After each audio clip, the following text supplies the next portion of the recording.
Recentemente eu tava entediado, daí eu decidi reassistir a primeira e a segunda temporada de Bob Esponja. E foi aí que eu parei pra pensar. Você já percebeu que os episódios antigos de Bob Esponja tinham uma energia muito diferente, cara? Quase magnética. Você lembra de quando o desenho criava uma atmosfera de isolamento e desconforto? Aquele desconforto real mesmo, tá ligado? Com cores estranhas e lavadas. Isso me lembra até o Batman, a versão antiga dele, tá ligado? E eu não tô falando desse visual limpinho e vibrante de hoje em dia, cheio de corzinha colorida. Eu tô falando de uma época onde a fenda do biquíni era totalmente orgânica. Os cenários eram pintados à mão, com cores de lodo, sombras profundas e aquela sensação nítida de que o oceano era um lugar vasto e vazio, tá ligado? Onde algo inanimável estava sempre observando das fendas escuras. Bob Esponja é o exemplo perfeito do horror submarino infantil.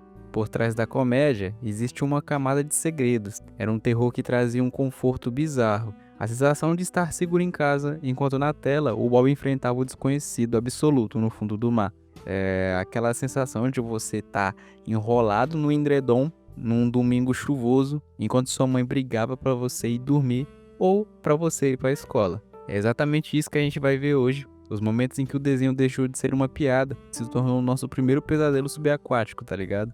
O abismo da solidão, no episódio Fenda da Pedra. Vamos mergulhar no que eu chamo de o trauma do isolamento. O episódio Fenda da Pedra é uma obra-prima do suspense. Eu já falei várias vezes aqui no canal, mas eu sei que vocês adoram esse episódio. Estou trazendo de novo. Bob Esponja não está apenas em um lugar novo, está em um lugar onde ele não deveria existir. O cenário é de arrepiar. Não tem luz do sol da fenda do biquíni. É um breu total, iluminado apenas por criaturas abissais com olhos esbugalhados. O som de trânsito é substituído por um silêncio opressor, interrompido apenas pelo som daquela língua estranha que os habitantes locais falam. O medo aqui é o desamparo. A cada ônibus que o Bob perde, a ansiedade aumenta. Você sente a claustrofobia daquela rodoviária vazia, cercada por sombras que parecem se fechar sobre ele. Quando ele tenta subir a fenda, a escuridão parece soprar ele de volta. O desenho para de ser engraçado. É a representação perfeita do medo de estar perdido em um mundo que não fala sua própria língua e que também não quer que você saia de lá. Bom, uma das partes da minha teoria que eu já comentei com vocês aqui no canal é o fato de que o motorista acaba ficando zangado com o Bob Esponja porque quando ele vai buscar eles no mundo da luva com o Patrick, o Bob acaba perdendo a sua carteira e batendo no motorista com o balão diversas vezes. Até que o motorista fica puto pra caramba e manda ele se sentar de uma vez. Bom, o mais esquisito é que tempos depois, o Bob Esponja acaba tendo dinheiro para comprar um doce na máquina de doces, se você reparar bem nessa cena. Outra coisa curiosa sobre esse episódio é que simplesmente o monstro da rodoviária que atende é justamente o monstro que roubou o doce dele na máquina. Olha que bizarro. Então, quem estava atendendo, sendo que não era esse monstro? Será que a Fenda da Pedra tem monstros iguais? Bom, é uma teoria para outro vídeo. Agora, esse aqui mexe com o medo mais clássico de todos, o famoso torno macabro, a paranoia do escuro. No Brasil, esse episódio ficou marcado por um nome que faz qualquer criança dos anos 2000 tremer, o Zé do Picadinho. Tudo começa com uma brincadeira do Lula Molusco para assustar o Bob Esponja durante o turno da noite, mas a atmosfera muda, o Siri cascudo vazio, à meia-noite ganha um peso diferente, as cores ficam mais frias e o tic-toc do relógio parece uma contagem regressiva. Cara, eu me lembro até hoje de estar sentado durante um domingo à noite assistindo esse episódio. Eu assistia no tempo na Nickelodeon da Sky e eu lembro que eu fiquei com muito medo do Zé do Picadinho. Eu não sei porquê, mas me contem nos comentários se você tem a mesma sensação que eu quando assiste esses episódios. Eu sinto como se ao mesmo tempo que fosse aconchegante aquele ambiente, fosse também algo bem assustador e macabro. Eu não sei explicar bem, mas é uma sensação que só quem assistiu esse episódio quando criança sabe dizer o que eu tô falando. Mas era algo bem estranho, que ao mesmo tempo que era algo aconchegante e tranquilo, era algo bem macabro e bizarro, cara. Quando as luzes começam a piscar, o telefone toca e não tem ninguém, e o ônibus cospe aquela silhueta no meio da rua, o teu cérebro de criança dava um nó. O medo era real porque o Lula Molusco, o cético, também estava aterrorizado. Ou seja, Por algum momento, aquilo realmente parecia estar acontecendo. A risada nervosa do Bob Esponja, tentando manter a sanidade enquanto a figura se aproxima com uma espátula no lugar da mão.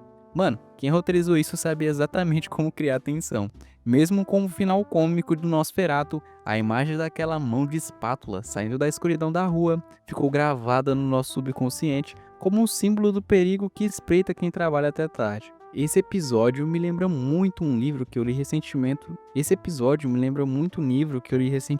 Chamado Verity, da Colin Hoover. É um livro que sabe bem como criar essa tensão em nós. Bom, recomendo. O terror que vem de dentro pra fora. Eu fui um girl adolescente. Pra fechar essa trindade do horror, temos um episódio que lida com o body horror, o medo da deformação física. Bob Esponja acidentalmente toma uma vacina do Gary e começa a se transformar. Tudo aconteceu porque simplesmente o Bob Esponja foi para a convenção de caça-água-vivas com o Patrick e pediu pro Lula Molusco cuidar dele. No caso, cuidar do Gary, do seu bichinho de estimação. Só que o que ele não contava é que o Lula Molusco só estava usando ele para poder relaxar. E o foda de tudo isso é que no fim o Lula Molusco acaba se esquecendo do Gary, ele fica doente.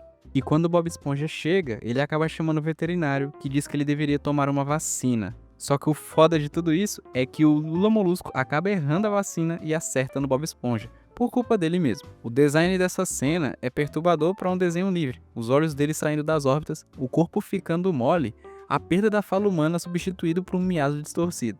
O clima fica denso quando o Lula Molusco tenta fugir de um Bob Esponja que não é mais ele mesmo. É o medo da perda da identidade. Aquela perseguição dentro da casa do Bob com as sombras das conchas e o som arrastado de um caracol gigante criava uma angústia que só a gente sentia apenas em filmes, tipo do lobisomem. Foi um momento em que entendemos que o perigo nem sempre vem dos monstros de fora. Às vezes, o monstro é você mesmo. Bob Esponja marcou nossa vida porque as primeiras temporadas não tinham medo de nos apresentar o estranho, tá ligado? Ele nos ensinava que o oceano é vasto e cheio de mistérios que a gente não consegue explicar. Aqueles traços antigos, as cores de tinta a óleo e o silêncio desconfortável tinham um drama que o mundo digital de hoje dificilmente sabe replicar. Qual desses episódios mais te deu pesadelo? Era o medo de ficar preso na frente da pedra ou o pavor do Zé do Picadinho aparecer na sua cozinha de madrugada? Mas em compensação, tem um episódio que eu não me lembro o nome agora, mas eu vou citar aqui pra vocês e provavelmente eu vou colocar aí na edição. Mas é um episódio onde eu não sei se vocês lembram desse, que ele é bem icônico. A Sandy vai fazer a hibernação e o domo da Sandy tá cheio de neve. Só que o Bob Esponja e o Patrick acabam entrando nesse domo achando que a Sandy estava brincando, mesmo depois dela avisar para não acordarem ela.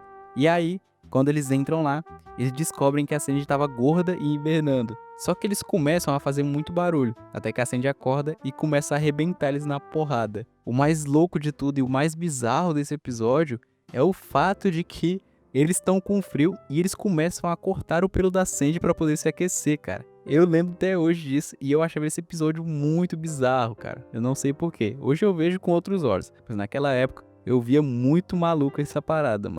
Hoje eu vou te mostrar 3 episódios mais assustadores de Bob Esponja e os 5 episódios mais bizarros também. Então se prepara e bora lá. O terceiro episódio mais assustador é O Sumido. Ele começa como qualquer outro, com Bob Esponja em seu abacaxi, mas as coisas ficam sinistras. Quando ele não consegue achar o Gary, Bob Esponja grita pela casa, mas só tem silêncio. Ele só dá de ombros achando que o Gary saiu mais cedo, mas Bob Esponja começa a visitar os vizinhos primeiro. Primeiro o Lula Molusco, ele tenta acordá-lo para não se atrasar pro trabalho, mas de novo, sem resposta. Ele vai até a pedra do Patrick, avisando que já amanheceu, mas também sem resposta. Bob Esponja de novo dá de ombro, achando que tá todo mundo dormindo, mas nós, como público, já sacamos que tem algo de errado aí. Bob Esponja vai andando pro trabalho, e no caminho, a pedra do biquíni tá vazia. Não tem literalmente ninguém, e o Bob Esponja ainda não percebeu, mas antes depois do turno dele, ele olha pro relógio e diz: dia fraco, né? Com um sorriso. Tudo parece deserto, e a música estranha do episódio dá uma sensação assombrada, comparada com a música animada de sempre. Conforme o episódio avança, Bob Esponja finalmente percebe que Gary nem tocou na comida. Faz ele entrar em pânico, ele corre pra casa do Lula Molusco, gritando que o Gary sumiu, mas mais uma vez, ele não tem resposta. Bob Esponja começa a investigar, entrando na casa, indo de cômodo em cômodo, mas como sempre, nenhuma alma viva. Ele até acha o clarinete do Lula Molusco nojentamente, coloca na boca e toca pra ver onde ele tá. Ele descobre que o clarinete nem tá quente. Acho que ele tava tentando saber se o Lula Molusco tava por perto, ou quase isso. Essa parte é bem estranha. Bob Esponja fica confuso, o que ele entende é: o Lula Molusco também sumiu. Aí ele corre pra casa do Patrick, dizendo que não só o Gary, mas o Lula Molusco também havia sumido. E claro, o Patrick também não está lá. E aí que o Bob Esponja finalmente se toca que todo mundo da fenda do biquíni havia sumido. A cena corta pro rosto dele, visivelmente preocupado. E ele solta essa, que sinceramente é uma parada bem assustadora de se pensar. Bob Esponja então vai desesperadamente de lugar em lugar, procurando por qualquer um. Ele tá em pânico real. Cada vez que ele grita por alguém, só aumenta a sensação de isolamento. O vazio é confuso. O que aconteceu com todo mundo? E por que todos eles deixaram Bob Esponja para trás? Bob Esponja, de alguma forma, acha uma luz na situação e planeja manter a fenda do biquíni viva, vivendo a vida de todo mundo por ele. Eu sinto que esse foi o jeito do Bob Esponja de se entreter e esquecer a situação, porque ele não queria se sentir sozinho e nem isolado. A gente vê ele fingindo ser o Lula Molusco, seu siriguejo, um cliente e o Patrick, a Sandy e a senhorita Puff. Quando eu era criança, eu achava isso bem engraçado, mas agora como adulto, essas cenas são na verdade meio tristes e sinistras. A gente assiste ele lentamente surtar, que é bem desconfortável, porque ele tá só ignorando que todo mundo sumiu e fingindo que tá tudo bem. A prova disso é quando ele finalmente quebra, sobrecarregado de fingir ser todo mundo, e começa a soluçar, dizendo que nunca mais vai ser feliz. Mas claro, ele acha outro jeito de ocupar o tempo, finalmente tirando a carteira de motorista, já que a senhorita Puff não está lá pra impedi-lo. Ele vive o sonho de ter a carteira e o Williams fazer uma zona na frente do biquíni, batendo em tudo. Ele bate na própria casa, cai na cama e dorme. A cena muda e a gente vê que o Bob Esponja tava só tendo um pesadelo, o que é bem triste, porque ele admite que todo mundo sumir é um pesadelo pra ele, e como ele odeia ficar sozinho. Mas eu acho que não era um pesadelo, porque o barco dele ainda tava com ele, e eles acabam fazendo tudo junto, tomando banho, comendo, caçando água-viva, brincando e trabalhando. Eu acho que o Bob Esponja tava tentando compensar o fato de estar sozinho, passando tempo com um objeto inanimado. E se isso não fosse bizarro o suficiente, Bob Esponja diz ao barco que achou que ia enlouquecer sem os amigos, e que só precisava do barco pra se manter são. Mas o barco aponta que ele tem uma fantoche de carne, Patrick, um Muppet. Bob Esponja age confuso, como se não soubesse do que o barco tá falando, e a gente também não entende. Até vemos o Bob Esponja indo pro armário secretamente, como se não quisesse que ninguém o visse, que é bizarro, porque o barco não é real, né? Eu acho que ele tá ficando maluco. E o que tava no armário era um fantoche de carne de hambúrguer de siri do Patrick, que Bob Esponja tava controlando com a mão. Bob Esponja literalmente perdeu a cabeça e tava falando sozinho, através de um fantoche de carne nojento. Bob Esponja tá surtando 3 dias depois, ele tá escrevendo num diário que não pode confiar em ninguém e pra correr assim que a barra estiver limpa. Logo depois ele tromba com um barco e surta. Ele tenta fugir, mas tem barco por toda parte. Bob Esponja tá muito doido. Ele enlouqueceu completamente, andando pelas ruas com um machado, pronto pra se defender de barco. Aí um ônibus aparece do nada, todo mundo da fenda do biquíni sai e seu siriguejo manda ele se acalmar. Bob Esponja pergunta onde eles estavam. E essa parte me pega porque a razão pela qual todos sumiram é porque era dia nacional de ficar sem o Bob Esponja. Isso é tão cruel e triste, o fato de que todo mundo deixou e estava ativamente tentando evitá-lo é horrível. Também é bizarro porque durante o episódio dias se passaram, mas seu siriguejo revela que foi só um dia. Isso significa que o Bob Esponja realmente não aguentou ficar sozinho e fez um dia parecer uma eternidade, e o episódio só piora. Seu siriguejo explica o que eles fazem no dia sem o Bob Esponja. Eles constroem um Bob Esponja gigante de madeira, queimam ele até o chão e dançam nas cinzas, o que soa como um ritual muito maligno, também soa muito desrespeitoso. O episódio termina com todo mundo largando o Patrick sozinho. Esse episódio foi uma loucura, mas do melhor jeito possível. Ele acertou em cheio em mesas diferentes, como abandono e solidão. Testemunhar o colapso emocional do Bob Esponja foi bem perturbador. Esse episódio é muito diferente, a maioria é positiva e divertida. Esse foi o oposto completo. Ver essa camada mais profunda do Bob Esponja foi honestamente muito triste, mas dá uma ótima lore pro personagem, né? E explica porque ele tá sempre incomodando o Lula Molusco, porque se ele ficar sozinho, ele começa a falar com o barco, enlouquece, fala com o fantoche, fica muito doido. O segundo episódio é Planeta das Águas Vivas, Jellyfish, da 8ª temporada. Esse é um pouco diferente e começa com Bob Esponja e Patrick caçando água-viva. Temos uma caverna estranha e uma criatura bem maluca aparece de novo. Bob Esponja saca que tem algo de errado ali e vai investigar a caverna. A criatura tá só observando e aí temos um close-up dentro da caverna dessa criatura translúcida, nojenta e gigante de outro mundo. A criatura solta um monte de águas-vivas infectadas. Elas são fofinhas no começo, mas se você olhar bem, os olhos são vazios e hipnóticos. A primeira vítima é o Patrick. A água-viva alien o come e cospe um clone dele, abduzindo o original. Esses clones parecem idênticos, mas agem de forma robótica, sem emoção e fala com uma voz monótona. Ele teria sacado e ele pega uma das águas-vivas alien e nota que ele não o aferroa. Não só isso, o Patrick, clone, reúne águas-vivas e diz pro Bob Esponja que ele devia dar uma pra cada amigo. Bob Esponja acha uma ótima ideia, óbvio que não é, né? Porque agora ele tá basicamente entregando todo mundo pra ser abduzido. Eles param no Lula Molusco. Bob Esponja acha que ele não ia querer, mas o Patlone insiste em enfiar água-viva pela caixa de correio. Um clone do Lula Molusco é cuspido através do Bob Esponja. De novo, é muito sinistro o jeito que ele age, e o Bob Esponja continua alheio. Enfim, ele tenta dormir com seu novo bicho de estimação. No minuto em que ele fecha os olhos, a água-viva vai dominá-lo. E aí, essa cena é bem maluca de se olhar, porque a água-viva tem dentes de monstro. Bob Esponja levanta, porque não consegue dormir, e começa a ver um filme de terror. De novo, a água-viva tá a segundos de devorá-lo. Os visuais são bem malucos. Ele sobrevive à noite e sai pro trabalho, deixando a água-viva com o Gary. Claro, o Alien também abduz o Gary. Ele chega do trabalho e vê que todo mundo é um clone controlado. E isso é bem perturbador, porque mostra os rostos familiares agindo de uma forma bem estranha. Não são mais os personagens que a gente conhece. Todo mundo no Siri Cascudo tá pedindo hambúrguer de vaca, mas sem maionese. Isso mostra que os invasores operam numa mente coletiva, que facilita ver quem não tá infectado. Por causa disso, o próximo cliente pede um com maionese extra, e eles começam a pirar apontando pra ele como se ele fosse um impostor. O seu siriguejo sai e dá ao cliente uma água-viva infectada. Bob Esponja fica confuso porque ele acabou de receber um carregamento de maionese. Ele volta pra cozinha e vê o Patrick Clone fazendo hambúrguer. Bob Esponja não acha nada estranho. Na verdade, Bob Esponja literalmente ri, achando que é sobre o filme de terror. Mas o Patrick Patrick real tá falando sério. Bob Esponja cego diz que vai buscar a maionese em tentáculos azuis e saem da boca dele, pegando o hambúrguer de volta. Uma cena bem perturbadora e aterrorizante. Eu provavelmente borraria as calças se visse isso. Bob Esponja acha estranho, mas ainda quer a maionese. Ele acha uma caixa e vê todos seus amigos em casulos de cabeça pra baixo. E o monstro alienígena gigante rosnando enquanto faz carinho nele. Filme que ele viu noite passada vai virando realidade. Agora, sabendo a verdade, ele não sabe como agir. Todos os amigos dele são impostores de verdade, tentando fazer ele pegar uma água viva e ele acaba tentando fugir. Mas os aliens começam a rosnar pra ele e é tipo um apocalipse zumbi, tá ligado? Por sorte, a Sandy o lança pra dentro do domo e ele não foi abduzido, mas acha que o Bob Esponja pode ser um clone. Então ela começa a fazer cócegas nele pra ter certeza. Eles bolam um plano maionese que deve ser a maior fraqueza dele. Eles voltam pro Siricascudo disfarçado de alien, o plano falha, todos os aliens cercam eles, pegam a maionese e atiram nos zumbis. Parece funcionar, os aliens derretem numa gosma verde. Eles vão pro freezer onde o chefão tá lá. O Bob Esponja joga a maionese, mas ela acaba congelando. Quando achamos que o alien venceu, a Sandy aumenta o aquecedor, a maionese derrete e o alien explode. Depois da luta, eles estão sentados na gosma do alien, que é bem nojento, e deveria ter acabado, certo? Mas aí o Patrick real pede um hambúrguer de vaca, sem maionese. Será que os clones realmente foram? Essa é uma parada bem nada a ver. Esse episódio é insano pra um desenho infantil. Que conceito meio louco, né? Nós literalmente vimos o alien dominar a fila do biquíni inteira e quase vencer. Imagina se eles não sacam da maionese. Todos os personagens que amamos seriam zumbis sem mente. Bom, ver personagens desse jeito foi perturbador e incrivelmente sinistro. E o fato de ter um alien na fila do biquíni me faz questionar o que mais tá lá fora. Torna o iceberg de Bob Esponja muito mais profundo, lembrando da parte da fenda da pedra.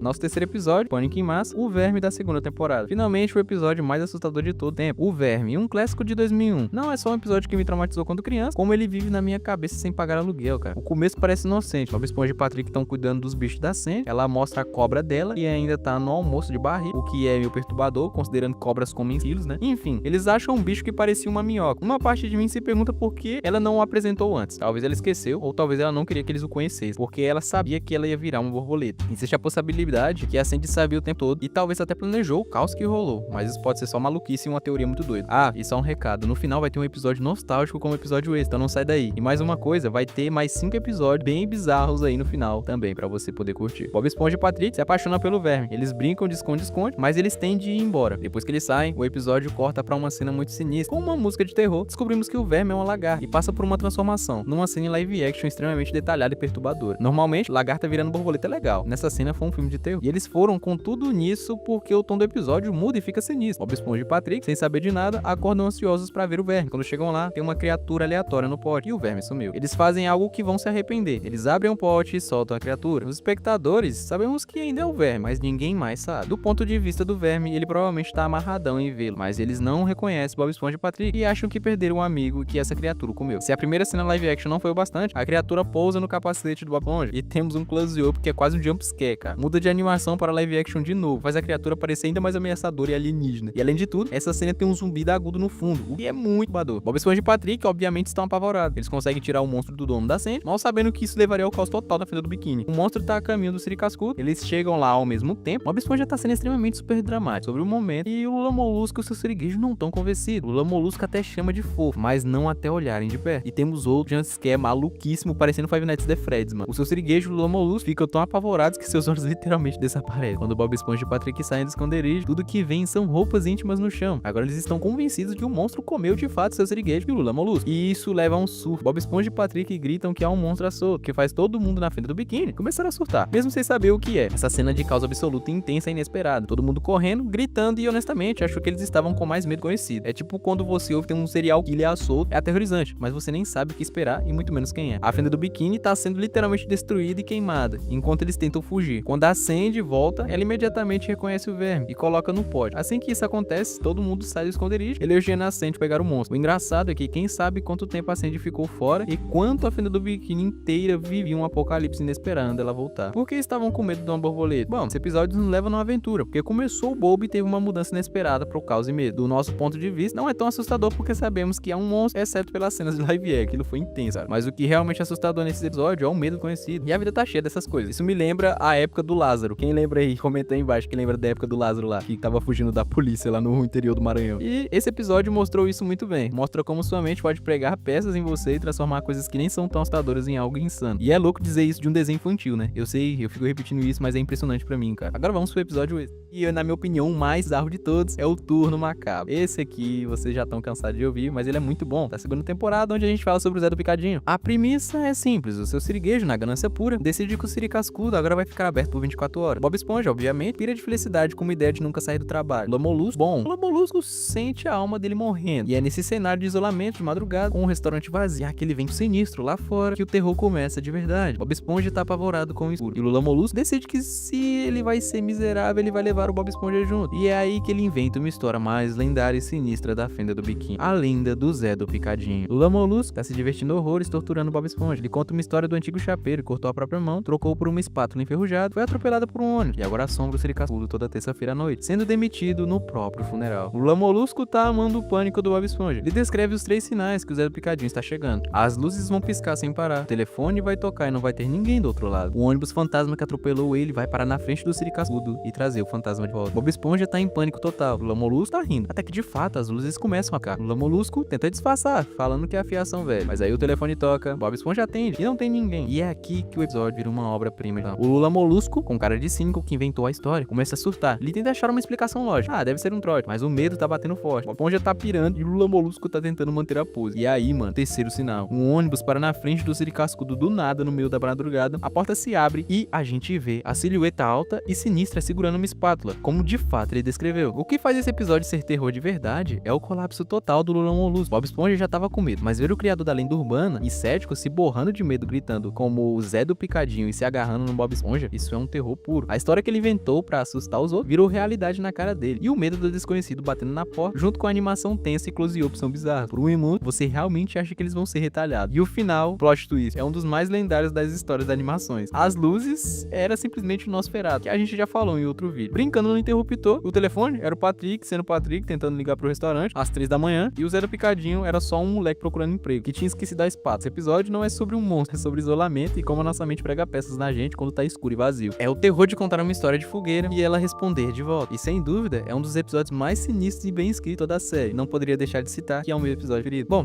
agora vamos pros 5 episódios mais malucos e viajados do Bob Esponja. O quinto episódio mais viajado é o desenho. Pra começar, o episódio já abre na superfície, o que já é bem bizarro. A gente vê um cara num barco fazendo arte, mas aí ele derruba o lápis. Corta pro Bob Esponja e pro Patrick brincando de pedra, papel e tesoura com bolhas. E bam, um lápis gigante cai do céu e assusta ele. Eles se aproximam com cuidado e decidem que não é perigoso. Bob Esponja pega o lápis e começa a desenhar uma água viva. E é aí que a parada fica maluca. A água viva que o Bob Esponja desenhou, de um jeito ganha vida. E sai flutuando como se fosse qualquer outra. Esse lápis pode criar vida. Bob Esponja, então, tenta realizar o sonho de Patrick de ter um bigode mágico. Mas até isso, ganha vida e sai voando. E o bigode acaba virando o cabelo do Lula Molusco. Agora é a vez do Patrick desenhar. Ele desenha o Lula Molusco e o bicho parece muito bravo. Eles decidem que é melhor apagar ele. E é aqui que o Bob Esponja decide zoar o Lula Molusco e desenha um dólar num barbante. Ele também faz o cabelo bonito de Lula Molusco sair voando. Mas aí ele tem uma ideia muito ruim. Ele desenha uma versão de si mesmo pra pegar uma peça no Lula Molusco. Desenha o Bob. O desenho vai lá, bate na porta do Lula Molusco. Mas em vez de só pregar uma peça, ele começa a espancar o Lula Molusco sem dó. E é aí que o desenho Bob ataca o Bob Esponja e o Patrick rouba o lápis mágico dele. Bom, isso talvez não seja bom. Eles procuram o desenho Bob e acham um abacaxi suspeitosamente mal desenhado. Eles vão checar, mas era uma armadilha. Isso é assustador mesmo. O desenho Bob não sabendo falar, ele é inteligente o suficiente pra armar uma cilada. Bom, bem estranho. Eles tentam sair do buraco, mas o desenho fica atacando armas aleatórias nele, tipo uma chave inglesa e uma bola de boliche. Eles perseguem o desenho até um campo que tentam surpreendê-lo, mas ele atravessa uma parede e joga o Bob Esponja longe. Bob Esponja consegue escapar e pegar o lápis, e finalmente apagar o desenho Bob. Ou será que não? Ele até fica arrogante. Eu sou Bob Esponja, o destruidor do mal. Mas aí a gente vê que o Bob Esponja deixou um braço pra trás. O braço sai rastejando. Claro, no meio da noite entra na casa do Bob Esponja e se redesenha. O desenho Bob tá de volta e ele tá muito puto. E é aí que o desenho Bob fala pela primeira vez. O desenho Bob agora tenta apagar o próprio Bob Esponja real e até apaga um pedaço do rosto dele. Eles brigam pelo lápis que quebra no meio. Bob Esponja se redesenha, mas sendo desastrado consegue jogar o lápis pela janela. E é aqui que descobrimos a fraqueza do desenho Bob. Ele gruda em papel. Bob Esponja o prende num livro. Ele tá preso pra sempre. E ele até está sorrindo. Mas se liga só, o desenho Bob tava infeliz, porque ele era um personagem 2D lutando pra achar seu lugar no mundo 3D. Agora que ele volta, de volta num plano 2D, ele tá feliz. Pra fechar, eles lançam um lápis de volta, e ele cai exatamente no barco do artista. Bom, um final feliz, né? Até o artista quebrar o lápis. Esse episódio é muito doido, e o fato desse lápis aleatório ser capaz de criar e destruir uma forma de vida inteira é insano. E o fato desse lápis poder apagar as pessoas de verdade, já que o Bob Esponja foi apagado, é aterrorizante. Imagina se o Plankton pega isso. Esse episódio é muito incomum. Uma guerra total entre Bob Esponja e o Bob Esponja de papel, por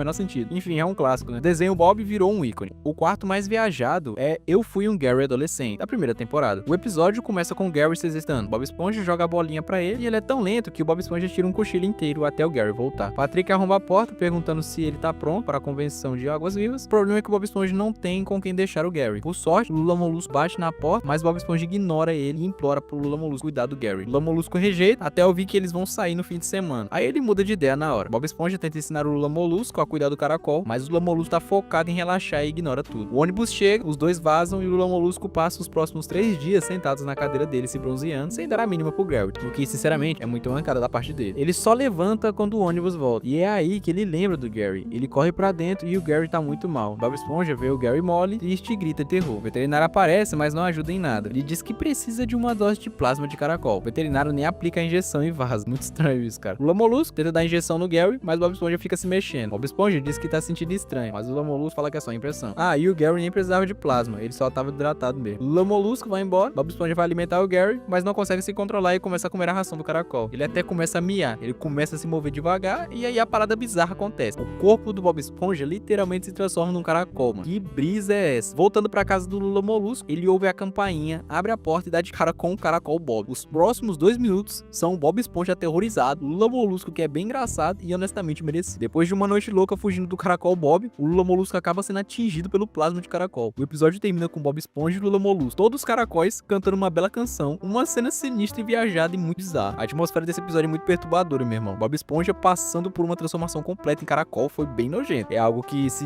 você só vê num pesadelo muito doido da sua vida, cara. Eu preferia ver um maluco do que um caracol Bob. E o caracol Molusco também. Mas esse episódio é até icônico. E doido, como a mente dos roteiristas bola essas coisas. A gente nem chegou no mais viajado ainda, bora lá. O terceiro mais viajado é o Fenda da Pedra. Vocês aqui vocês já cansaram de ver aqui no canal, né? O episódio começa de boa com Bob Esponja e o Patrick voltando do mundo da lua. Eles pegam um ônibus, mas logo sacam que algo tá errado quando passam a placa de saindo da Fenda da Bikini. Eles chegam num lugar chamado Fenda da Pedra. O mais doido é que o motorista fez isso de propósito, porque o Bob Esponja bateu nele com um balão 1 milhão de vezes, mas mesmo assim é muita sacanagem. Patrick e Bob Esponja surtam porque a Fenda da Pedra é bizarra e assustadora, até os peixes são meio aterrorizantes. Bob Esponja manda o Patrick esperar enquanto ele vai pegar um horário de ônibus, mas assim que ele sai, o ônibus chega e o Patrick vai embora. Bob Esponja tenta correr atrás do ônibus, mas não consegue, como sempre. O episódio acabou de ficar muito mais sinistro, já que o Bob Esponja agora tá sozinho nessa cidade bizarra. Ele volta pro posto de ônibus, mas não importa o que ele faça, ele nunca consegue pegar o ônibus. O maluco não consegue nem amarrar o sapato sem o ônibus chegar e sair no mesmo segundo. Ele tenta pedir ajuda para um peixe vermelho bem estranho, mas o cara só cospe nele e rouba o seu balão. Aleatório. Bob Esponja entra na estação de ônibus e espera numa fila gigante, com as criaturas mais bizarras que você já viu. Não tão bizarras quanto o caracol Bob, mas tá bom. Quando ele chega na frente, o cara não entende ele porque ele só fala a língua dos puns, que é aqueles assovios, sabe? Bob Esponja aprende os segredos da língua dos puns e pergunta quando vem o último ônibus. Claro, o último ônibus da noite chega naquele exato segundo e ele perde. Sério, parece que o ônibus tá torturando ele de propósito, mas essa teoria faz parte. O motorista do começo provavelmente avisou todos os outros para não pegar o Bob Esponja. Bob Esponja diz que vai ficar ali até conseguir uma passagem, mas o bilheteiro apaga as luzes e fecha. Agora tá tudo escuro, até a luz da luva dele apagou. Ele tá na escuridão total e avançada. Isso não podia ficar ainda mais sinistro. Bob Esponja ouve puns distantes. Ele surta e corre, mas os puns chegam mais perto e ele descobre que é só o cara que roubou seu balão. O cara amarra o balão na mão dele, Bob Esponja o enche, fazendo o Esponja flutuar de volta pra fenda do biquíni. Quando ele volta, ele vê o Patrick pegando um ônibus de volta pra Fenda da Pedra, pra poder buscar ele. Pelo menos ele é um bom amigo, eu acho. Esse episódio é um clássico e muito viajado. O episódio inteiro parece uma bad trip muito ruim das criaturas estranhas aos sons altos e bizarros. Até a cena do ônibus parece surreal. Parece que o Bob Esponja tava em outra dimensão, sei lá. Se algum dia tiver uma bad trip, eu odiaria parar na Fenda da Pedra. Eu ia surtar muito, porque o Bob Esponja, apesar de medroso, lidou bem com a situação. E eu amo esse episódio. Eu acho que é o ápice de Bob Esponja, na verdade. Bom, o segundo mais viajado é o SB-109, da primeira temporada. O episódio começa com o Lula Molusco indo praticar seu clarinete, mas o despertador do Bob Esponja toca exatamente na mesma hora e enfia o clarinete na garganta dele. Bob Esponja, pra irritar ainda mais, pergunta se ele quer caçar algo a vivo. O Lula Molusco tenta dizer não, mas só faz barulho de clarinete. Bob Esponja atende com um sim, e o Lula Molusco bate a porta. Patrick acha que ele não quer brincar, mas o Bob Esponja acha que ele só tá se arrumando. Bob Esponja bate na porta 1000 vezes perguntando se tá pronto. O Molusco pergunta por que ele não tá trabalhando, mas é domingo e o Siricascudo tá fechado. O Lula Molusco tem uma ideia genial, então ele corre pro Siricascudo pra poder ter paz. Mas assim que ele acha que tá sozinho, ele ouve Bob Esponja e o Patrick procurando por ele de novo. Ele corre pra se esconder e a única opção é o Freeze. Ele finalmente se livra deles, mas algo muito ruim acontece. O Lula Molusco fica trancado no Freeze e ele acha que alguém vai soltá-lo, mas em vez disso, ele fica preso por 2000 anos. Eventualmente a porta enferruja e quebra. O Bob Esponja voador nota descongela o Lula Molusco com um martelo a laser. É o famoso Esponjatron. Ele dá boas-vindas ao Lula Molusco do futuro, onde tudo é cromado. Ele mostra seus 486 clones e Lula Molusco surta implorando pra voltar. Os clones só respondem caçar água-viva. Um Patrick de 2 cabeças aparece, o Lula Molusco diz que precisa voltar e ele acaba entrando numa máquina bota no passado. Ele acaba na pré-história. No começo ele fica feliz, finalmente vai ter paz. Mas esse episódio é insano, tudo que ele queria era silêncio, mano. Mas ele logo saca que tá sendo observado e ele olha no arbusto e vê o Esponja e o Patrick das cavernas. O Esponja H e o Patar. É interessante como existe o Bob Esponja e um Patrick em cada linha do tempo, né? Uma água-viva aparece e o Bob Esponja H surta. Lula Molusco ensina eles a caçar água-viva com redes. Mas espera aí, o Lula Molusco que inventou a caça água-viva, ele vai praticar o clarinete, mas o barulho faz os homens das cavernas surtarem e o perseguirem de volta para a máquina. Ele fica tão maluco, desesperado, que acaba quebrando a alavanca e a máquina chama o Lula Molusco de perdedor visual. Malucos acontecem e agora o Lula Molusco tá no nada, no limbo existencial, num lugar onde tá completamente sozinho. No começo ele fica feliz, mas logo isso começa a deixar ele maluco. Ele surta, corre e não acha a máquina, até que ele quebra o chão e cai dentro dela. Ele chora dizendo que sente falta da fina do biquíni e até do Bob Esponja. Eu acho que a máquina ouve porque o manda ele de volta. Ele finalmente volta pra casa. E é aí que descobrimos que ele realmente inventou a caça água-viva. A máquina do tempo era real e esse episódio foi insanamente viajado. O Esponja H e o Patá, em toda a linha do tempo, me deixou com muitas perguntas. A dimensão do nada foi aterrorizante. O Lula Molusco ficou lá por minutos e pirou. Imagina se ele ficasse preso lá pra sempre. Eu amo esse episódio, mas é difícil de acreditar que uma mente sóbria bolou isso, viu?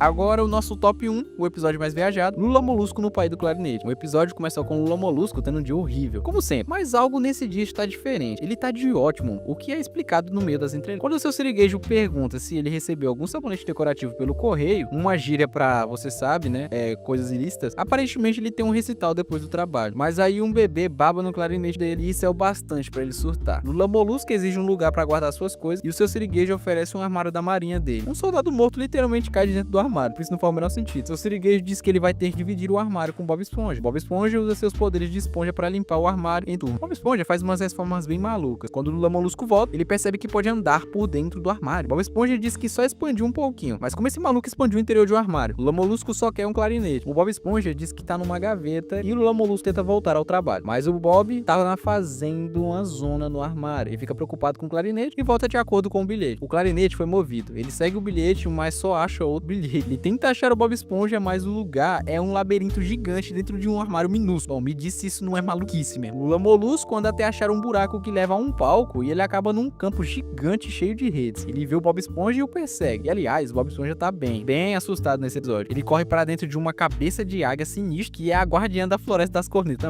Pelo amor de Deus, mano. Parece que o cara fumou um beck pra fazer esse episódio. Ele diz que tá procurando clarinete e esse ser ri da cara dele. O Lula Molusco comete um erro, deixa a águia brava e ela o agarra com a língua. Aparentemente é um lugar sagrado onde clarinetes são livres. A águia gigante literalmente come o Lula Molusco, mas de alguma forma o Bob Esponja também tá lá dentro. E é aqui que as coisas ficam ainda mais nada a ver, velho. O Lula Molusco ataca o Bob Esponja, mas do nada ele não tá mais na águia. Ele tá numa sala amarela. O Lula Molusco vê o próprio reflexo ganhar vida e eles são aterrorizantes. Ele continua perseguindo o Bob Esponja e acaba caindo numa máquina de pinball como prêmio do Patrick. É bem perturbador, né? Depois disso, o aspirador explode, manda os dois para o espaço. Esse episódio só fica mais maluco a cada minuto, mano. Muito difícil de explicar. O Lula Molusco fica finalmente, pega o Bob Esponja e o armário se abre. O Lula Molusco parece que viajou muito. É difícil dizer se esse lugar é real ou se o Lula Molusco tava alucinando. O Bob Esponja nunca esteve no armário. O Lula Molusco tá puto porque o Bob Esponja tava com o clarinete dele o tempo todo. Ele joga o Bob Esponja no armário e o despacha no ônibus. É hora do recital. Mas quando o Lula Molusco abre a caixa do clarinete, é o Bob Esponja. Sério, o Bob Esponja tem que saber se teleportar. Não tem como ele fazer essas coisas, mano. Esse episódio é fácil. O mais maluco de todos, de Bob Esponja. O país do clarinete era bizarro. E nem me fale daquela cabeça de águia, mano. Bob Esponja sequer reformou um armário. Eu nunca conseguiria explicar esse episódio pra ninguém. Eu nunca usei psicodélicos, mas esse episódio me fez sentir como se eu tivesse usado alguma coisa muito doida, velho. Eu genuinamente amo esse episódio. É um dos meus favoritos por ser tão maluco. Mas sei lá, mano. Eu sou só um cara assistindo TV e dando a minha opinião. Ou talvez você esteja alucinando. Ah, outra coisa que eu nunca entendi é porque o Bob Esponja nunca conseguiu tirar a habilitação na autoescola náutica. Na minha opinião, eu acho que ele deve estar sabotando esse teste de propósito. E é isso que nós vamos entender agora numa teoria bônus no final desse vídeo. Cara, o Bob Esponja tá sabotando de propósito o teste de habilitação dele. Eu vou maratonar cada episódio da autoescola náutica pra te provar isso nesse vídeo. No primeiríssimo episódio, que se chama Escola Náutica da primeira temporada, começa com o Bob Esponja se preparando pro 38º exame. Ave Maria, 38 exames. O teste começa com a prova oral, que Bob Esponja consegue fechar, fazendo ele até parecer um gênio. Mas aí chega a temida prova prática. Ele entra no barco, mas acaba pisando muito forte no acelerador, dando perda total no teste. A senhora Puff infla como sempre, e isso é algo que vai acontecer bastante, então se prepara. Bom, o episódio continua, mas dessa vez com a brilhante ideia. Patrick decide pôr um rádio dentro da cabeça do Bob Esponja. Assim, ele quem iria passar as respostas. O que poderia dar errado, né? O amigo mais idiota do Bob Esponja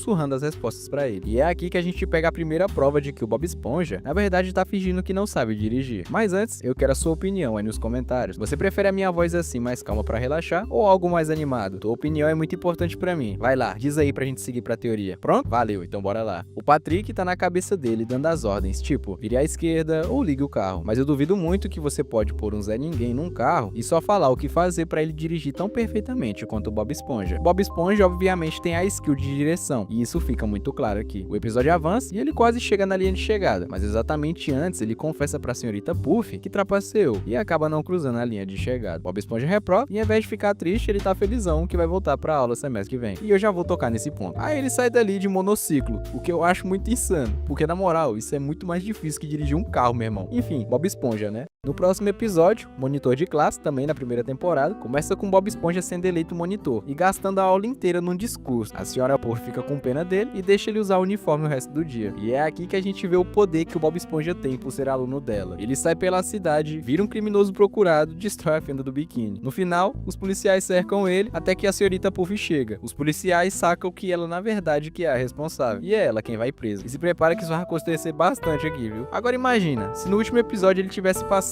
ele não ia poder fazer essa zona toda e sair impune. A senhorita Puff é literalmente a carta de saída livre da prisão dele. E isso vai rolar muito, viu? Fica comigo. Sem carteira, sem passeio. Também na temporada 2, começa com ele reprovando de novo. A senhora Puff tá de saco cheio e quer se livrar dele. Então decide só provar ele e dar a licença. O que eu acho que não é uma ideia muito boa, tá ligado? Ela percebe a cagada, tenta roubar o barco e o episódio de novo termina com a senhorita Puff indo pra cadeia. Ela já deve ter mais passagem na polícia que os cria do RJ. No nosso próximo episódio, nova aluna estrela, também da segunda temporada. É onde eu quero focar na parada que eu falei. Bob Esponja curte mais a escola do que a própria carteira de habilitação. O Patrick entra na aula e eles chegam 3 horas adiantadas. E mano, você tem que amar muito a aula pra isso, tá ligado? Ele mostra a sala pro Patrick como se fosse o lugar mais incrível do mundo e também se gaba das estrelas douradas, como se fosse o propósito de vida dele. É uma rotina que ele curte e eu não consigo ver ele largando isso só pra poder aprender a dirigir. Até porque não ia mudar nada na vida dele. Ele se vira bem sem um barco. Enfim, o episódio nem tem direção, é só eles brigando pelas estrelas mesmo.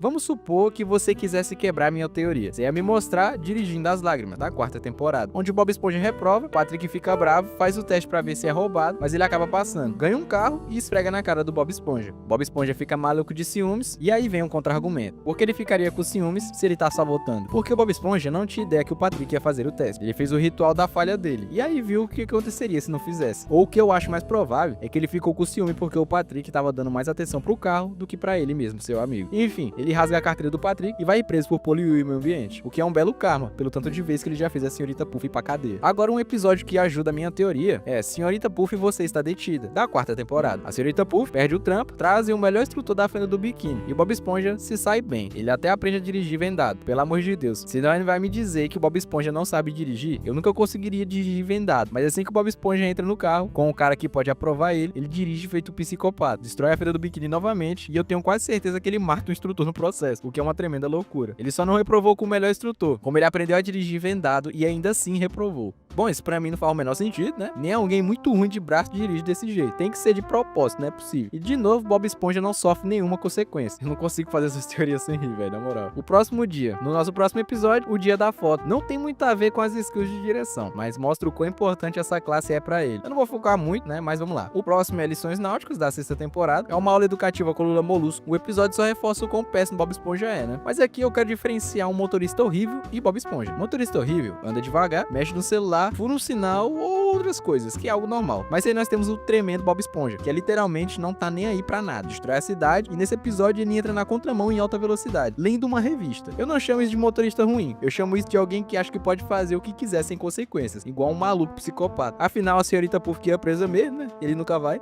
O próximo episódio é o Novato Náutico, também da 6ª temporada. Mostra o quão inteligente Bob Esponja é. Ele decide estudar a história inteira dos barcos em uma única noite pra impressionar a senhorita Puff. E mano, ele é um gênio. Ele memorizou tudo sobre cada barco. Isso significa que o Bob Esponja é mais esperto do que a gente pensa. A ideia dele quase funcionou. Ele achou que estava dirigindo um barco super complicado e sabia exatamente o que fazer. O que é bizarro, já que ele não sabe nem dar partida num barco sim. Mas isso é extremamente impressionante. Quer dizer, esse cara é um chapeiro. E eu posso te dizer por experiência que dirigir é muito mais fácil que trabalhar de fast food. Inclusive, eu já fui chapeiro também, então sei do que eu tô falando. Enfim, ele não estava dirigindo, mas a senhorita Puff achou que tava. E ele quase conseguiu a licença. Mas quando ela descobriu, novamente ela rasgou a carteira dele. amigo da navegação da sexta temporada. Lula Molusco entra na aula depois de atropelar uma placa de pare, fugindo do Bob Esponja. Eu gosto muito desse episódio, porque o Bob Esponja ferra a vida do Lula Molusco e da Senhora Puff, mas na cabeça dele, eles o amam. São os melhores amigos da vida. Isso fica claro quando ele desenha no telão de multas: melhores amigos náuticos para sempre. Ele é totalmente sem noção, ou talvez só seja um psicopata mesmo. Ele faz o teste com o Lula Molusco e, como sempre, dirige feito um maluco. Pelo menos dessa vez foi o Lula Molusco que se ferrou, e não a tadinha da Senhora Puff. Cabula a aula da sétima temporada. Bob Esponja mata a aula pra ir numa sessão de autógrafo. A gente vê o estresse dele tentando voltar. Ele escapa de piche, areia movediça e quase dá morte. A Senhorita Puff nem tinha notado até ele mesmo se dedurar. O episódio não tem direção, mas mostra o quão importante a Senhorita Puff é pra ele. Ele literalmente aceitou a morte, mas lutou contra ela só pela Senhorita Puff. Nem parece que ele só ferra com a vida dela todo dia, né, mano? Emprego de verão, da sétima temporada. Apoia meu ponto que fast food é muito mais difícil que dirigir. Bob Esponja faz a Senhorita Puff bater no siricascudo e pra pagar a dívida ela tem que trabalhar lá. E a instrutora que acha o Bob Esponja burro, literalmente não dá conta do trampo. Ela surta, vai presa de novo e na cadeia o professor dela é quem? Adivinha? Pois é, o próprio Bob Esponja.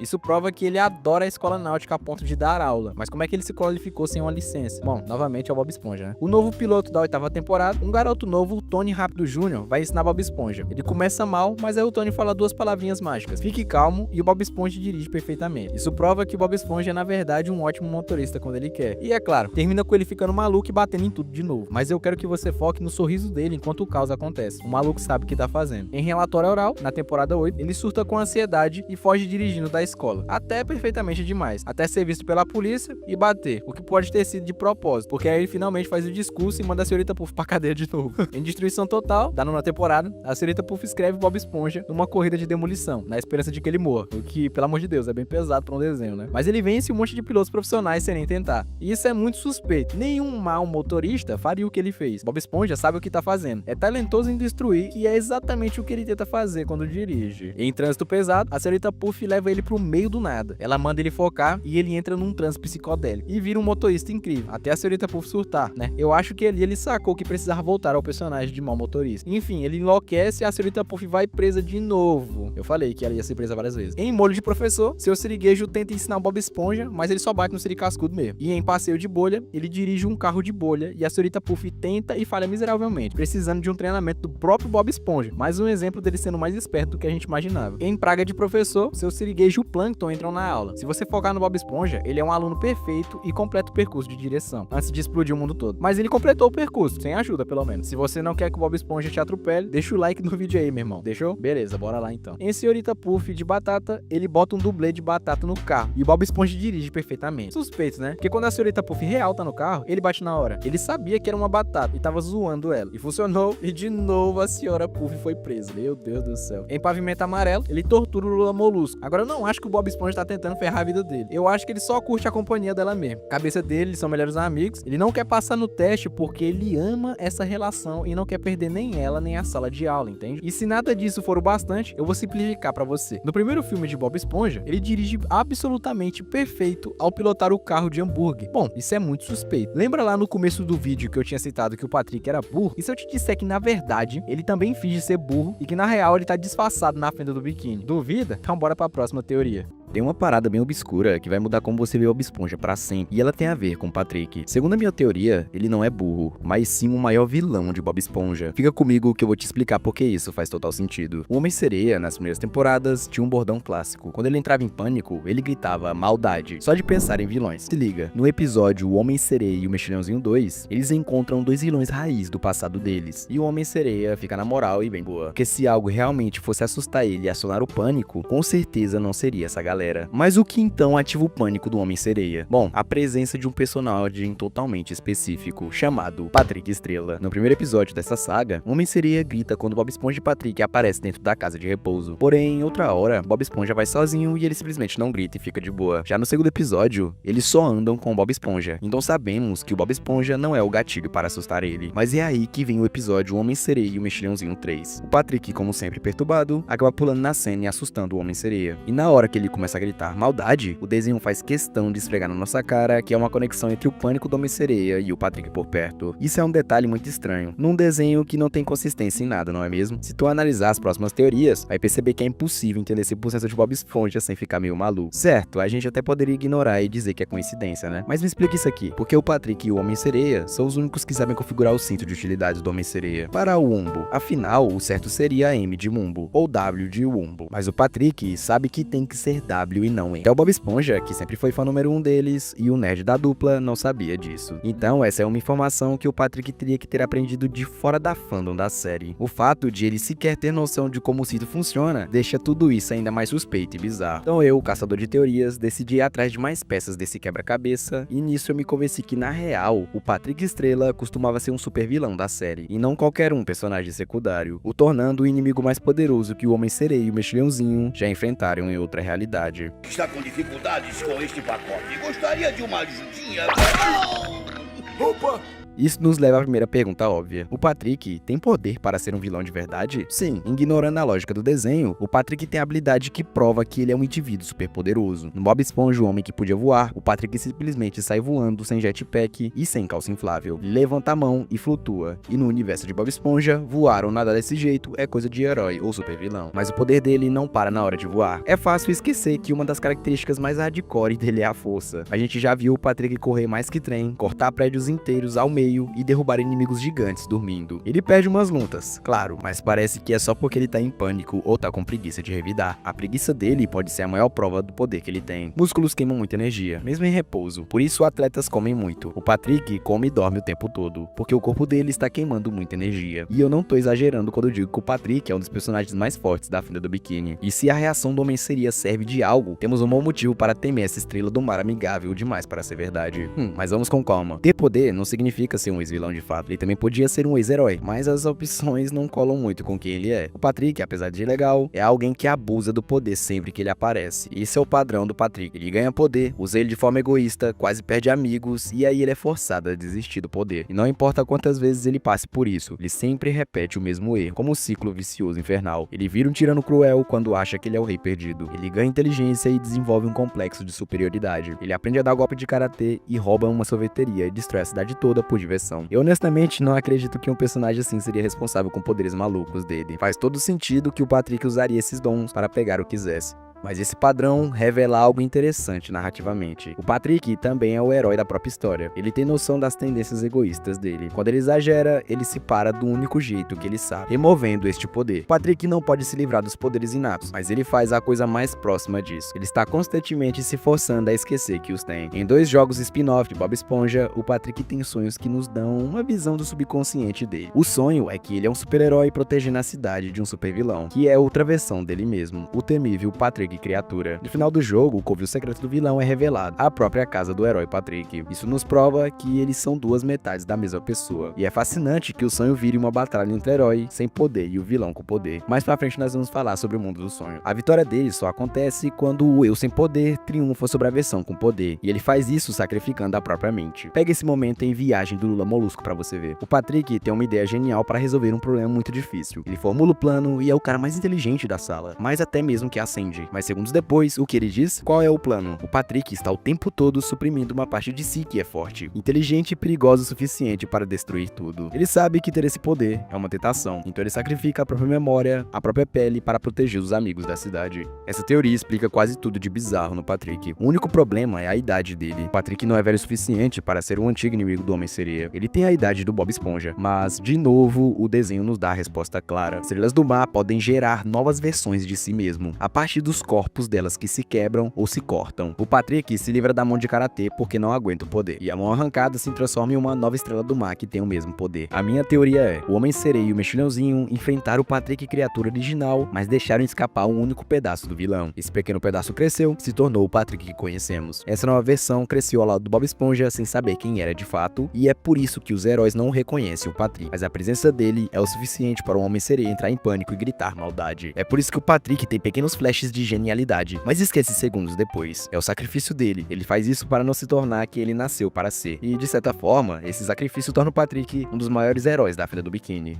Cara, você já reparou que em todo santo episódio Lula Molusco é torturado? Bom, eu vou maratonar todos esses novos episódios pra te explicar quem está de verdade por trás da tortura do Lula Molusco. O primeiro episódio da tortura é Caça Água-Viva. A cena começa com Bob Esponja e o Patrick espionando água-vivas. Aí eles decidem caçá-las. Eles falham miseravelmente e acabam em frente à porta do Lula Molusco. Eles perguntam se ele também quer ir caçar com eles. E é meio óbvia a resposta dele, né? Aí a gente vê o primeiro vislumbre da tortura. Lula Molusco tá de boa rindo e pedalando, quando simplesmente uma água-viva entra na boca dele. Isso faz ele perder o controle, voar de um penhasco e literalmente explodir. Explodir, mano. Esse desenho é coisa de maluco, velho. Como resultado, ele volta todo engessado dos pés à cabeça numa cadeira de rodas pra casa. E pra melhorar muito a situação, o Bob Esponja e o Patrick tentam animar ele invadindo a casa dele e dando uma festa de boas-vindas. Que ideia brilhante, hein? Mas aí o Patrick começa a soprar sopa quente na cara dele. Aí, mano, uma hora eu vou surtar fazendo essas teorias, na moral. O Lula Molusco não consegue nem falar direito, mas o Bob Esponja força ele aí caçar água-viva com eles. O que pode não ser uma boa ideia, né? Lula Molusco tenta vazar, mas o Bob Esponja traz ele de volta à força. O Patrick tenta dar a rede pra ele, mas é óbvio que ele não consegue segurar com o gesso. Então o Patrick comete uma das cenas mais absurdas, bizarras e animalescas e doentia dos desenhos. Ele enfia a rede na mão dele. Dá uma olhada nessa imagem aí e me diz o que tu acha. Lula Molusco fica puto, óbvio, né? Pega a rede e vai caçar uma água-viva. Mas pra sorte incrível dele, a água-viva vai direto pra mamãe água-viva. E esse maluco é eletrocutado pela maior água-viva que eu já vi na minha vida inteira. Enquanto o Bob Esponja e o Patrick só ficam torcendo. Eles se ferraram um pouco também, mas não tanto quanto o pobre do Lula Molusco. Ele volta pra casa num dia ainda maior do que antes. Bob Esponja e o Patrick tentam se desculpar de novo, o que é legal da parte deles, e trazem de presente a água-viva que ele não conseguiu pegar. Ele solta ela nos dois, dá uma risadinha, até que a mamãe água-viva aparece do nada e frita ele de novo. O Lula Molusco, a essa altura, provavelmente até perdeu o sentido da vida, na moral. Esse cara não tem um segundo de paz o episódio inteiro. O veredito, nesse episódio, é claro que ele tá sendo torturado, mas é difícil culpar alguém. Sim, o Patrick fez umas paradas questionáveis, e eu acho que ele sabia que tava fazendo, já que pediu desculpa no final. Mas a tortura principal veio de uma água-viva, então não dá pra culpar a própria natureza. Bora pro próximo episódio. Mas antes, deixa o like no vídeo, hein? Senão a mamãe água-viva gigante vai até tocar te eletrocutar. E aí, deixou? Beleza, então bora lá.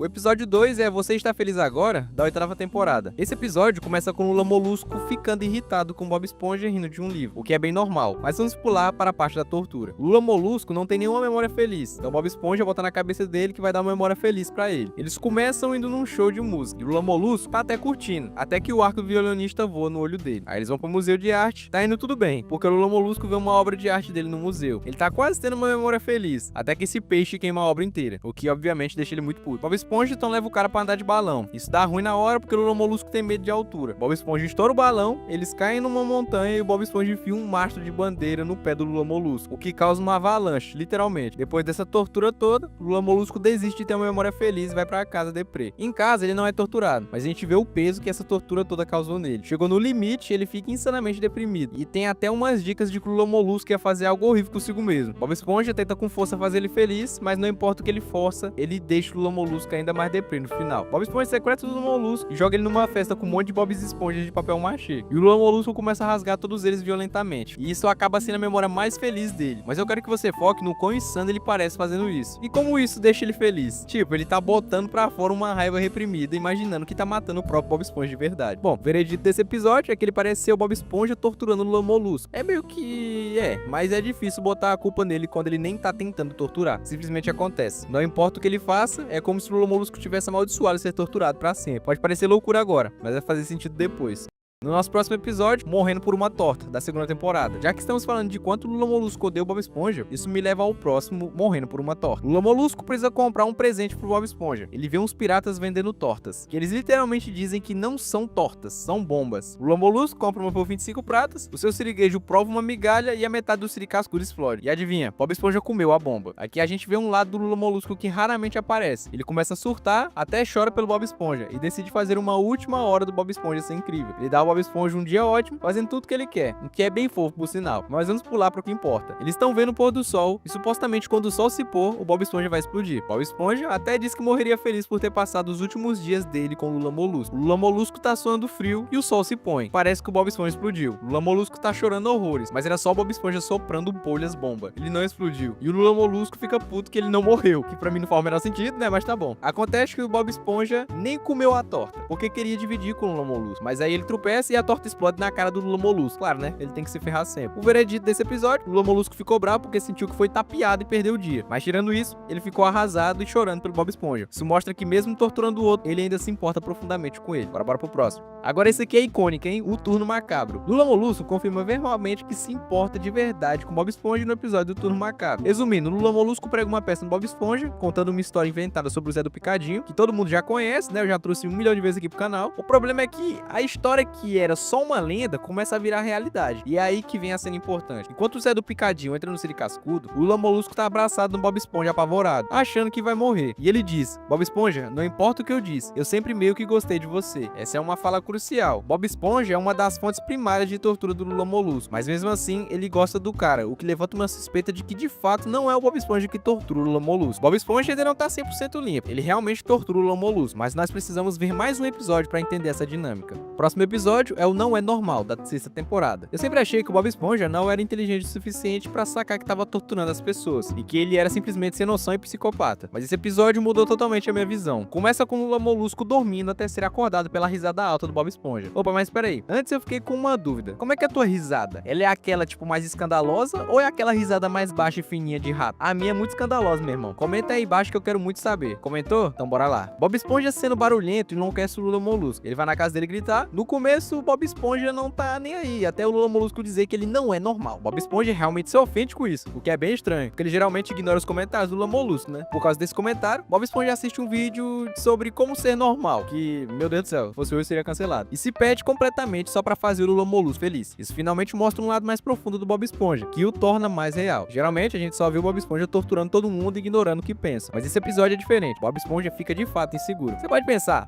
então ele só tem consciência porque ele continua torturando todo mundo. Eu explico no final do episódio. No final, todo mundo odeia a versão normal do Bob Esponja. Ele tem que voltar a ser o Bob Esponja de sempre. Isso só reforça pra ele que mesmo ele sendo irritante, é quem ele é. E as pessoas amam ele por isso. O veredito final, baseado nisso, Bob Esponja tá fora da nossa lista de suspeitos. Ele não faz de propósito. É quem ele é, ele literalmente não consegue evitar. Eu colocaria o Patrick na mesma categoria do Bob Esponja, então ele também tá fora. Isso nos deixa com apenas 2 suspeitos restantes. Mas antes, precisamos ver o próximo episódio. Episódio 6 aqui, né, rapaziada? Amigos Ferozes da 10ª temporada. Esse episódio mostra o Lula Molusco sendo torturado, mas ele também revela um suspeito em potencial. O narrador, o tal do francês que sempre fala. O narrador não é só uma voz, ele é um personagem real no universo que está fazendo o show. Nesse episódio, ele assiste um sol verde nascer, que transforma todos os personagens em suas versões ferozes da vida real. Seu siriguejo vira um caranguejo normal, Lula Molusco vira uma lula aterrorizante, Bob Esponja, vira só uma esponja mesmo. O mais doido é que quando eles se transformam, eles são criaturas ferozes, e quando voltam ao normal, não lembram de nada. A Sandy, sendo uma criatura terrestre, não é afetada, e ela literalmente liga pro narrador pedindo ajuda, o que é bem insano pra falar a verdade. Aqui tá o que eu acho que tá rolando. O narrador queria fazer um programa infantil interessante. Ele sabia que crianças amam peixes. Ele achou a fenda do biquíni, aí ele achou um jeito de torná-los autoconscientes. Criaturas reais que podiam falar e estrelar um ótimo show. A quebra da 4ª parede e as provas. Esse episódio mostra o narrador como um personagem, mas tem mais provas que ele realmente tá fazendo um show. Verdade ao quadrado da 6ª temporada, a gangue entra na sala de vigilância do seu siriguejo, que tem câmeras da fenda do biquíni inteira. Parece que o seu siriguejo é só um stalk, mas aí uma das câmeras mostra um ângulo de trás deles, que corta para uma equipe de filmagem de peixes. Um câmera, outro com microfone, e isso quebra totalmente a 4ª parede e mostra que o show tá sendo gravado ao vivo. E já que essa câmera trava na sala do seu siriguejo, significa que todas as câmeras estão lá para criar o show. Sem carteira, sem passeio da 2ª temporada, Bob Esponja atropela o narrador durante o teste de direção. A gente vê a câmera quebrar e o narrador no chão. Por que eu tô trazendo isso numa teoria sobre tortura? Com esse novo conhecimento, tudo que a gente tá assistindo é provavelmente só uma atuação. Tudo que acontece tá sendo forçado pelo narrador. Todas as vezes que o Lula Molusco é torturado, pode ser porque o narrador acha que isso seria mais engraçado. Mas antes de culpar o narrador, eu preciso revelar o último suspeito. A Nickelodeon. Não é segredo que a Nickelodeon acha a tortura hilária. E faz sentido. Crianças, por algum motivo, adoram ver gente se machucando. Já percebeu isso? E a Nickelodeon ama essa fórmula pra gerar risadas. Pra ser honesto, não é só com o Lula Molusco. Senhora Puff também é torturado constantemente. Tu lembra da última teoria que a cada 5 segundos a senhorita Puff é presa? Mas tá bom. E o seu siriguejo é torturado. Até Bob Esponja às vezes. Mas faz mais sentido torturar o Lula Molusco porque todo mundo ama Bob Esponja. Torturar o único cara malvado que odeia Bob Esponja é perfeito. Ele tem reações engraçadas e é só karma por ser mal com o nosso esponjinha. O veredito final faria sentido culpar a Nickelodeon, mas não é verdade tecnicamente. Não são eles que estão fazendo o show, é o narrador. A Nickelodeon exibe o show, mas o narrador dá a eles a filmagem que ele tira da fenda do biquíni. O narrador é o intermediário, ele tá manipulando todo mundo na fenda do biquíni e tá torturando o Lula Molusco de propósito, porque isso torna o show melhor. Pensa no que falamos. Bob Esponja ama o Lula Molusco e só quer ser amigo dele. E o Lula Molusco gosta do Bob Esponja também. Sinceramente, eu acho que se a vida deles não estivesse sendo gravada, eles seriam ótimos amigos. inimigo. Mas aí isso aí não daria um bom episódio, né? É a mesma coisa com o seu siriguejo e o Plâncton. No episódio Melhores Inimigos, a gente vê que eles gostam do outro. São uma boa equipe, mas se odeiam. Mas como eu disse, não daria um bom episódio. O narrador é poderoso. Se ele tem peixes aleatórios como cinegrafistas e até o seu siriguejo montando câmeras numa sala secreta pra ele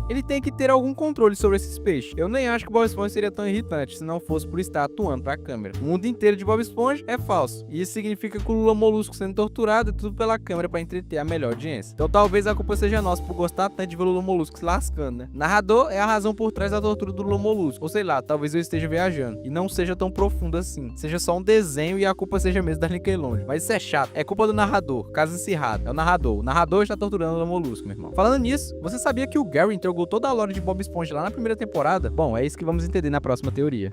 Gary explicou toda a lore de Bob Esponja na primeira temporada e você não percebeu. Eu sempre soube que o Gary era um gênio, mas ele simplesmente entregou a lore inteira de Bob Esponja lá na primeira temporada, cara. Você não percebeu isso. No episódio muito famoso Hora de Dormir, Bob Esponja consegue passear pelo mundo real e pelos sonhos dos amigos enquanto dorme. E nessa, ele acaba no sonho de Gary. E o Gary, com aquela voz calma, explica as regras do reino dos sonhos. Agora presta atenção nisso aqui, cara, é muito importante. No primeiro ponto, Gary diz que sonhos não são só imagens. Eles são o reino de verdade, que não se prende às limitações do mundo real. No segundo ponto, a poesia, ele cita um poeta, tipo, pra dizer que a gente pode influenciar o que acontece nos sonhos com o que a gente faz acordado, sabe? Ajustar a noite para que o sonho volte.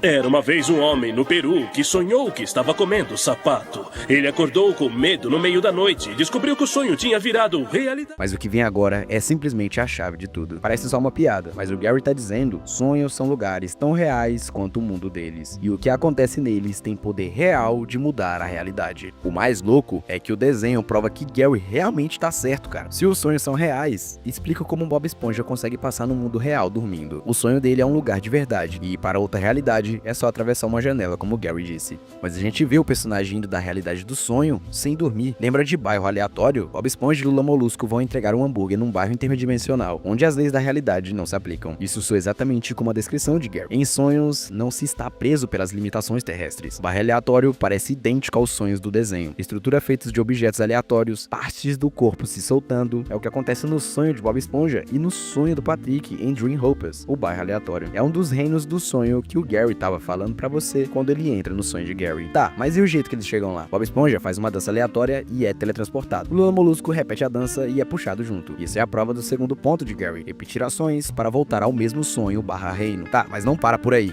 Dodo Dimension, Bob Esponja usa o portal de Sandy para ir para um lugar onde tudo que você desenha ganha vida. É um reino do sonho que transforma imaginação em realidade. E a caixa da imaginação, no episódio Squid Box? Lula Molusco acaba caindo lá dentro, o corpo dele some e ele consegue usar a imaginação para ir das dimensões dos sonhos. Ou seja, a caixa é um portal para um reino de verdade. Temos 3 exemplos de personagens entrando fisicamente em Reino do Sonho. Gary estava certo, os sonhos são reais em Bob Esponja. Tá, mas e o segundo ponto, sobre os sonhos mudarem a realidade? É o gag clássico. O personagem que sonha que tá comendo e acorda e tá comendo o travesseiro. É idêntico ao poema do Homem do Sapato. O desenho quer que a gente entenda que os sonhos viram reais, mesmo que não seja de uma maneira literal. O seu siriguejo sonhou que fazia um pacto para poder falar com o dinheiro. Ele acorda e realmente consegue falar com o dinheiro, cara. A lista de exemplos é infinita, mas segura essa lista aqui. O sonho do Bob Esponja sobre robôs tomando conta do mundo é substituído por um robô no futuro, o tal do Esponjatron. Lula Molusco sonha com um dia péssimo no Siricaço e imagina, aquele dia realmente acontece. O Patrick sonha que o Bob Esponja se multiplica, né? Vários Esponjatrons são construídos no futuro. O Plankton sonha em ser o Overlord poderoso e ser derrubado pelo Bob Esponja é a trama inteira do próprio filme. Os sonhos de Bob Esponja claramente mudam a realidade.